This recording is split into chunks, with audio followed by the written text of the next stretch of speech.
அனைவருக்கும் வணக்கம்.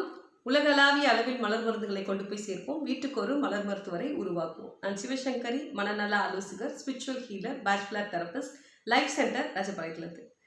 மீண்டும் உங்கள் அனைவரையும் இந்த காணொலி மூலமாக சந்திக்கிறதுல ரொம்பவே சந்தோஷம். இன்னைக்கு நாம டிஸ்கஸ் பண்ண போகிறது வாழ்க்கைக்கு தேவையான 2 முக்கியமான விஷயங்கள் அப்படிங்கிறத பற்றி தான். ஸோ தேவையானதுங்கிறத விட எல்லாருடையும் இருக்க வேண்டியது அப்படின்னு சொல்லலாம். ஒன்று வந்து செல்ஃப் லவ், இன்னொன்று வந்து self control. So self love போச்சு அப்படின்னா தன்னை விரும்பாத யாராலையும் அடுத்தவங்களை கண்டிப்பாக விரும்பவே முடியாது.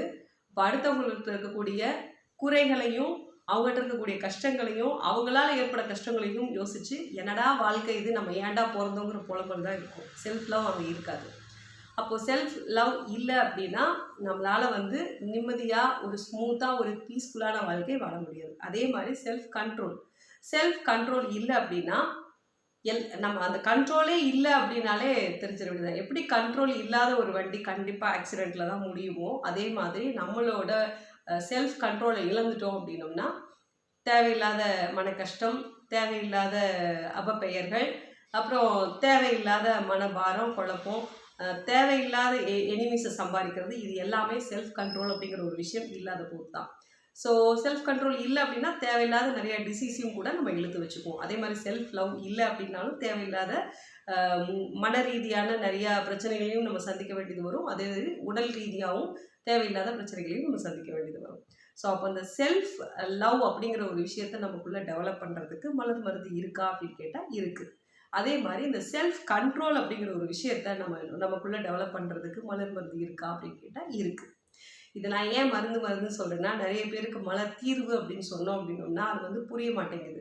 நம்மளை அதாவது மருந்து அப்படின்னாலே மருவி உந்துதல் அப்படின்னு தான் சொல்லுவோம். ஸோ நமக்குள்ளே இருக்கக்கூடிய ஒரு திறனை மேலும் தூண்டி விடுறதுக்கு தான் மருந்து அப்படின்ட்டு. ஸோ அந்த விதத்தில் மலர் தீர்வுகளையும் நம்ம மருந்தாவே இந்த இடத்துல கன்சிடர் பண்ணலாம். செல்ஃப் லவ் அப்படிங்கிற ஒரு விஷயம் யார்ட்டையுமே இல்லாமல்லாம் இல்லை, இருக்குது. அதை நம்ம தூண்டி விடுறதுக்கு தான் இந்த மலர் மருந்துகளை எடுத்துக்க போகிறோம். அதே மாதிரி செல்ஃப் கண்ட்ரோல் டெஃபினட்டாக இருக்குது. பட் அது ரொம்ப குறைவாக இல்லைன்னா வேறு மாதிரி அது இருக்குது அப்படின்னு சொல்லலாம். ஸோ டக்குன்னு உணர்ச்சி வசப்படும் போதெல்லாம் அந்த செல்ஃப் கண்ட்ரோலுங்கிற ஒரு விஷயம் பிரேக் ஆகிடுது அப்படிங்கிறதும், செல்ஃப் லவ் அப்படிங்கிற ஒரு விஷயம் எப்போ பிரேக் ஆகும் அப்படின்னா எப்பயுமே ஒரு சுய பச்சாதாபம்னு சொல்லுவோம் இல்லையா, அது இருக்கிற ஒருத்தரால் கண்டிப்பாக செல்ஃப் லவ்ங்கிற ஒரு விஷயத்தை க்ரியேட் பண்ணவே முடியாது. பார்த்தியா நான் எவ்வளோ கஷ்டப்படுறது தெரியுமா, இருக்கிறதுலையே இந்த கஷ்டங்கள் எல்லாம் கடவுள் எனக்கு மட்டும் தான் கொடுத்துருக்கா தெரியுமா, ஏன் எனக்கு மட்டும் இப்படி நடக்குது, இந்த இடத்துல ஏன் அந்த சுய பச்சாதாபமே என்ன ஆகிடும் அப்படின்னா, அழகாக கடவுள் உனக்கு எவ்வளோ இதை விட மோசமான எத்தனையோ பேர் இருக்காங்க, அந்த விதத்தில் கம்பேர் பண்ணும்போது எனக்கு எவ்வளோ ஒரு நல்ல வாழ்க்கை கிடைச்சிருக்கு தெரியுமா அப்படி சொல்லிட்டு நம்ம அந்த பிரபஞ்சத்துக்கு நன்றி சொல்லணும். நம்ம அம்மா அப்பா நமக்கு எப்படி ஒரு வாழ்க்கை கொடுத்துருக்காங்க, நம்ம கூட வாழ்கிறவங்க எவ்வளோ நமக்கு ஹெல்ப் பண்ணுறாங்க, அதெல்லாம் நம்ம பார்க்க விட்டுருவோம். எப்போது செல்ஃப் லவ் அப்படிங்கிற ஒரு விஷயம் இல்லை அப்படின்னா இது எதையுமே நம்ம பெருசாக பார்க்கவே முடியாது. ஸோ அப்போ சுய பச்சாதாபம் இருக்கிற இடத்துல செல்ஃப் லவ்ங்கிற ஒரு விஷயத்த நம்ம வளர்த்துக்க முடியாது. அதே மாதிரி நமக்கு அதீதமான ஒரு வெறுப்பு, உணர்ச்சி வசப்படுதல் அப்படிங்கிற ஒரு விஷயம் இருந்தது அப்படின்னா செல்ஃப் கண்ட்ரோலுங்கிற ஒரு விஷயத்த நமக்குள்ளே டெவலப் பண்ண முடியாது. ஸோ இப்போ இந்த 2 விஷயத்தையும் நமக்குள்ளே டெவலப் பண்ணுறதுக்கு எந்தெந்த மலர் மருந்துகள் உதவ போகுது அப்படிங்கிறத பற்றி பார்க்கலாம். செல்ஃப் லவ் நமக்கு நல்லபடியாக டெவலப் ஆகணும் அப்படின்னா ரெட் செஸ்னட் அப்படிங்கிற ஒரு விஷயத்தை போடும் பொழுது செல்ஃப் லவ் நமக்குள்ளே நிறையவே டெவலப் ஆகும். அதே மாதிரி செரி ப்ளம் அப்படிங்கக்கூடிய ஒரு மலர் மருந்து பார்த்தீங்க அப்படின்னா செல்ஃப் கண்ட்ரோல் அப்படிங்கிற ஒரு விஷயத்த நமக்குள்ளே டெவலப் பண்ணுறதுக்கு ரொம்ப உதவியாக இருக்கும். இப்போது செஸ்னட் பட் சொல்லும் பொழுது நான் ஒரு சின்ன இது ஒரு நபர் கேட்ட ஒரு கேள்வி. ஆனால் நான் நிறைய இடத்துல இந்த விஷயத்த பேசலை, என்னோடய வகுப்புகளில் கூட நான் சொல்லியிருப்பேன். பட் நான் நம்மளுடைய வீடியோவில் எந்த இடத்துலையும் நான் சொல்ல தவறுன ஒரு விஷயம்தான். அதாவது இந்த நட் ரெமெடி அப்படின்னு கூட நம்ம ஒரு வீடியோ இதுக்கு முன்னாடி போட்டுருப்போம். நான் அதில் கூட இதை எக்ஸ்பிளைன் பண்ண தவறிட்டேன். அதாவது இந்த ஸ்வீட் செஸ்னட், ரெட் செஸ்னட், அப்புறம் செஸ்னட் பட், ஒயிட் செஸ்னட், இந்த மாதிரிலாம் நட் ரெமெடி வரும்பொழுது இந்த நம்ம செஸ்னட் பட்டும் ஒயிட் செஸ்னட்டும், ஸோ இந்த 2 இதில் பார்த்தீங்க அப்படின்னா 2மே ஒரே மலர் தான், ஒரே மலர்லேருந்து வரக்கூடிய மலர் தீர்வுகள் தான். பட் அது நிலைகள் தான் வேறு. அதாவது மொட்டாக இருக்கும்போது அந்த ஒயிட் செஸ்னட் பூ மொட்டாக இருக்கும்போது நம்ம அதுலேருந்து நம்ம எக்ஸ்ட்ராக்ட் அந்த ட்ரிக்ஸோடு எடுத்து அதுலேருந்து நம்ம ப்ராசஸ் பண்ணி எடுக்கிறோம் இல்லையா. ஸோ அந்த மலர் தீர்வு பார்த்திங்க அப்படின்னா செஸ்னட் பட் அப்படின்னும், அந்த மொட்டு வந்து மலர்ந்ததுக்கப்புறம் பூவாகுது இல்லையா? ஸோ ஒயிட் செஸ்னட் மலர்ந்தது இல்லையா?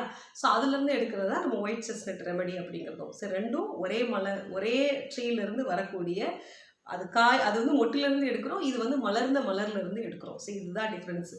ஸோ இது வந்து ரீசெண்டாக ஒருத்தர் வந்து நம்மக்கிட்ட நான் இப்படி ஒரு விஷயம் கேள்விப்பட்டேன் அப்படின்னாங்க. அது உண்மைதான். ஸோ இது வந்து நம்ம டீப்பாக அந்த ஃப்ளார் ரெமெடி என்சைக்ளோபீடியா அப்படின்னு சொல்லி ஒரு புத்தகம் இருக்குது. நீங்கள் அதில் படிச்சிங்க அப்படின்னா இதை எப்படி ப்ரிப்பேர் பண்ணுறாங்க, அதை எப்படி ப்ரிப்பேர் பண்ணுறாங்க அப்படின்னு கூட அதில் உங்களுக்கு டீப்பாக இருக்கும். ஸோ இதே மாதிரி ரெட் செஸ்னட்டுக்கும் ஒரு கதை உண்டு. அதே மாதிரி ஸ்வீட் செஸ்னட்டுக்கும் கூட இது மாதிரி ஒரு ஸ்டோரிஸ் எல்லாம் இருக்குது. ஸோ இதெல்லாம் இன்ட்ரெஸ்டிங் ஃபேக்ட்ஸ். அடுத்தடுத்த வீடியோ வரும்பொழுது அதோட தொடர்புடைய இதை பற்றியும் நான் கண்டிப்பாக உங்களுக்கு ஒவ்வொரு வீடியோவில் குட்டி குட்டி டிப்ஸாக அப்டேட் பண்ணுறேன். ஸோ இது மாதிரி பல நுணுக்கமான தகவல்கள் மலர் மருத்துவத்தில் நம்ம கற்றுக்கணும் அப்படின்னா நம்மளோட சேனலை தொடர்ந்து நீங்கள் ஃபாலோ பண்ணுங்கள். அதுக்கு நீங்கள் செய்ய வேண்டிய விஷயம் மறக்காமல் சேனலை சப்ஸ்கிரைப் பண்ணி ஆளுங்கிற அந்த ஆப்ஷனையும் சேர்த்து கிளிக் பண்ணி வச்சுக்கோங்க. உங்களுக்கு தனிப்பட்ட முறையில் ஆலோசனை எடுக்கணும், ஒரு மனநல ஆலோசனை எடுக்கும், இல்லை மலர் மருத்துவ ஆலோசனை எடுக்கணும் அப்படின்னா ஸ்க்ரீனில் தெரிகிற எண்ணுக்கு நீங்கள் வாட்ஸ்அப் மூலம் தொடர்பு கொள்ளலாம். உங்களுடைய ஓய்வு நேரங்கள் இல்லை ஃப்ரீ டைம் ஏதாவது இருக்குது, இதில் நான் வந்து என்னோடய டைத்தை வந்து ரொம்ப வேல்யூபுளாக யூட்டிலைஸ் பண்ணணும்னு நினைக்கிறீங்க அப்படின்னா நம்மக்கிட்ட நிறைய கிராஷ் கோர்சஸ் இருக்குது. So aura reading, chakra alignment, Bach flower remedy, இப்போ பேச்சுலர் ரெமெடியிலே பார்த்தீங்கன்னா தனித்தனியாக ஒவ்வொரு மலரை பற்றியும் கூட டீப்பாக நம்ம கிளாஸஸ் கொண்டு வந்துட்டுருக்கோம். ஸோ அதை பற்றி தெரிஞ்சுக்கணும் அப்படின்னாலும் சரி, இது போக பார்த்தீங்கன்னா சிம்பல்ஸு, சைக்கோ சிம்பாலஜி, இதை பற்றின கோர்சஸ், அரோமா தெரப்பி, இப்படி நிறைய கோர்சஸ் நம்மக்கிட்ட இருக்குது. ஸோ இதை நீங்கள் பர்ச்சேஸ் பண்ணிவிட்டு உங்களோட ஃப்ரீ டைமில் ஆன்லைன்லேயே நீங்கள் கற்றுக்கலாம், ஆஃப்லைன்லேயும் நீங்கள் இதை கற்றுக்கலாம். ஸோ அடுத்த ஒரு வீடியோவில் நம்ம மீண்டும் தேவையான உங்களுக்கு தகவலோட சந்திக்கிறேன். நன்றி, வணக்கம். சிவசங்கரி.